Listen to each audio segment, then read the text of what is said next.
किन्नर चुड़ैल। गोरखपुर नाम का एक गांव हुआ करता था। उस गांव में ज्यादा लोग नहीं रहते थे। उस गांव में एक गर्भवती विधवा औरत रहती थी।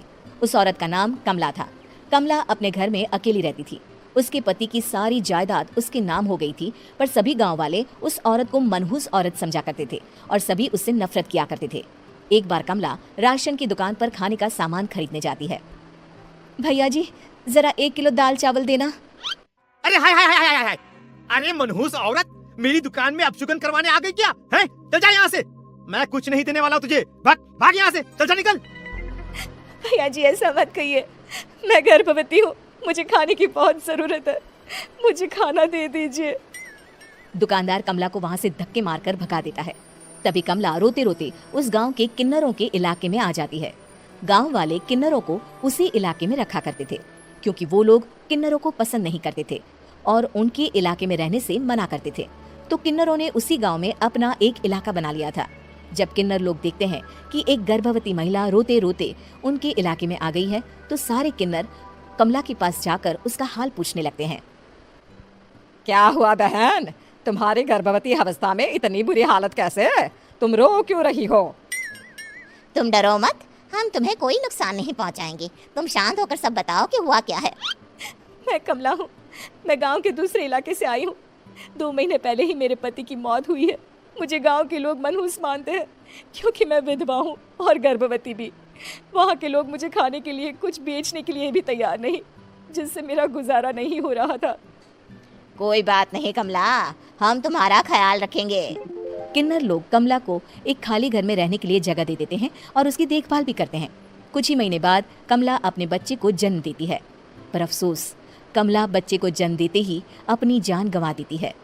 जब सब किन्नर बच्चे को देखते हैं तो बहुत खुश हो जाते हैं, क्योंकि वो बच्चा भी किन्नर ही था।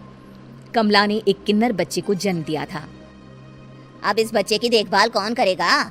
हम तो इस बच्चे को गांव के दूसरे इलाके में भी नहीं भेज सकते।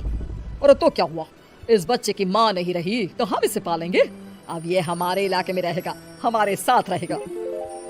फिर वो किन्नर उस किन्नर बच्चे को गोद ले लेते हैं, उसका नामकरण कराते हैं। उस किन्नर बच्चे का नाम शक्ति रखा जाता है। देखते ही देखते शक्ति बड़ी होने लगती है। उसके रंग रूप बहुत सुंदर थे। वो बहुत सुंदर किन्नर दिखती है। एक दिन शक्ति एक किन्नर से पूछती है, माँ जी सुनिए ना, ये गांव के दूसरे इलाके में भी तो लोग रहते हैं, तो हम वहाँ क्यों नहीं जाते? हम उनसे अलग क्यों रहते हैं? शक्ति, क्योंकि वो लोग हमारे जैसे नहीं, वो लोग हमें पसंद नहीं करते, इसीलिए हम उनसे अलग रहते हैं। क्यों? वो हमें क्यों पसंद नहीं करते? मुझे एक बार उस इलाके में जाना है, मैं एक बार वहाँ जाकर घूम कर आऊँ। शक्ति, खबरदार, जो तू उस इलाके में कभी भी गई तो अपनी जान नहीं गंवाना चाहती तो उस इलाके में कभी कदम भी नहीं रखेगी, समझी? इतना कहकर वो किन्नर वहाँ से चली जाती है। शक्ति उस किन्नर की बात सुनकर बहुत रोती है। माँ जी ऐसा कैसे कह सकती है? उन्होंने इतनी सी बात के लिए मुझे इतना डांटा। अब तो मैं उस इलाके में जरूर जाऊंगी।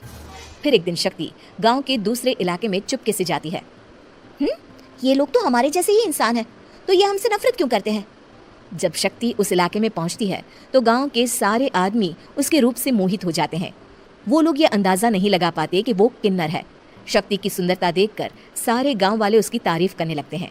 तभी गांव का चक्कर लगाने गांव के जमींदार का बेटा हर्ष वहां पहुंचता है। हर्ष भी दिखने में बहुत सुंदर होता है।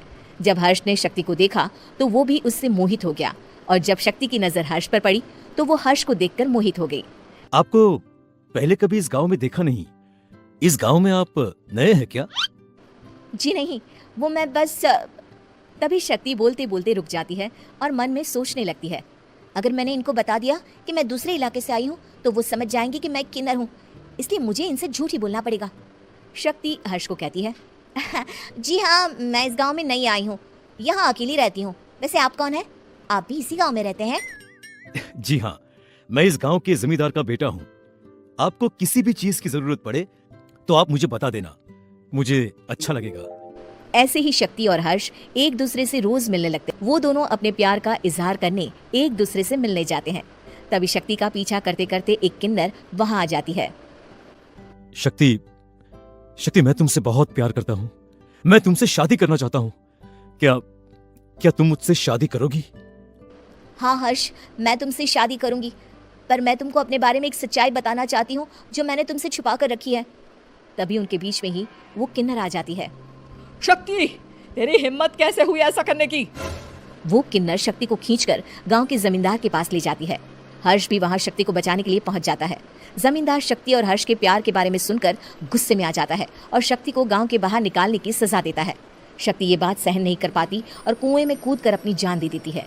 जमींदार हर्ष की शादी गांव की एक लड़की से करवा देता है, पर हर्ष इस शादी से खुश नहीं होता। शक्ति अपना बदला लेने के लिए मरने के बाद किन्नर चुड़ैल बन जाती है। अब मैं इन गाँव वालों को नहीं छोड़ूंगी, अब इनसे मैं अपने प्यार का बदला लूंगी। किन्नर चुड़ैल गांव वालों को परेशान करना शुरू कर देती है। एक बार वो रात को गांव के खेतों में पहुंच जाती है और वहां आग लगा देती है। सारी फसल जल के राख हो जाती है। जब एक आदमी रात को उठकर देखता है कि खेत में आग लग गई है तो वो वहां पहुंच जाता है। वो देखता है कि खेतों के बीचों बीच एक किन्नर चुड़ैल खड़ी है और वहां खड़े होकर ताली बजा रही है। गांव वाला किन्नर चुड़ैल को देखकर बेहोश हो जाता है। जब सुबह उस आदमी को होश आता है तो वो सीधा जमींदार के पास जाता है। अरे जमींदार साहब, अरे वो किन्नर चुड़ैल ने मेरी सारी फसल चला दी। अब मैं क्या करूंगा, क्या होगा मेरा? जमींदार चुड़ैल किन्नर का नाम सुनते ही सब कुछ समझ जाता है। अब वो बहुत डर जाता है।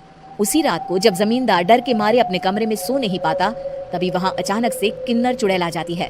किन्नर चुड़ैल जोर जोर से जमींदार के आगे खड़ी होकर हंसने लगती है और ताली बजाने लगती है। जमींदार उस डरावनी किन्नर चुड़ैल को देखकर बहुत डर जाता है। तूने मेरे साथ बहुत बुरा किया, अब मैं तुझे जान से मार दूंगी। नहीं नहीं नहीं नहीं नहीं, मुझे माफ कर दो, मुझे मत मारो। मैं कभी ऐसा दोबारा नहीं करूंगा। अब तुम जो बोलोगी वही मैं करूंगा। ठीक है, मैं चाहती हूँ कि किन्नर इलाका गांव के इलाके से जुड़े और गांव का कोई भी आदमी किन्नर समाज से द्वेष न करे, उससे नफरत न करे, नहीं तो मैं सारे गांव को मार दूंगी। और तुम गांव में एक नया कानून बनाओ कि अगर किसी ने भी किन्नर समाज को हानि पहुंचाने की कोशिश भी करी या इनसे भेदभाव करने की भी कोशिश करी तो उनको कड़ी से कड़ी सजा मिलेगी। हाँ हाँ हाँ, मैं ऐसा ही करूंगा। तुम जो बोलोगी वो मैं करूंगा, पर मुझे जाने दो प्लीज। तब वो किन्नर चुड़ैल वहां से चली जाती है। गांव का जमींदार किन्नर चुड़ैल का कहा मानते हुए दोनों इलाकों को एक कर देता है और नया कानून भी लागू कर देता है। तब से वहां किन्नर समाज और बाकी गांव वाले शांतिपूर्वक रहने लगते हैं।